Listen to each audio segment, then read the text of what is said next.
Hi Tim, really good seeing you again. Obviously so much easier when we've got the camera proper in use. And we kind of filmed a couple to begin with, and we could see again there was this lack of rotation, the steepness in the downswing and everything else, which was always going to lead to some inconsistency. So obviously we're trying to get plenty of turn into this right side, so turning out the right toe to make it a little bit easier to rotate the pelvis, which you can see there's a little bit of arm manipulation as well, which we're trying to desperately get, so setting the club far enough behind you. And of course the swing is going to feel a touch shorter and a touch wider again, so that's why we went and did the pitching, just to give you a really good feel for what we're after in terms of the movement.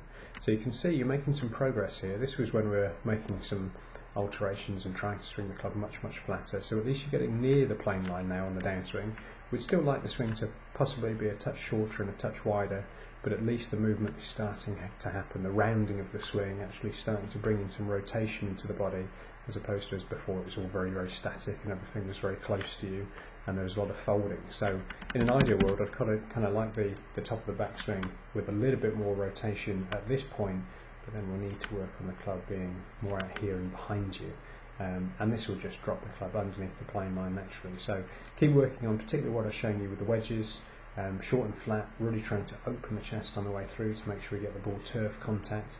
And as that swing rounds, that will start to happen much more naturally, which will be fantastic. So really good to get started, and look forward to seeing you again in a couple of weeks.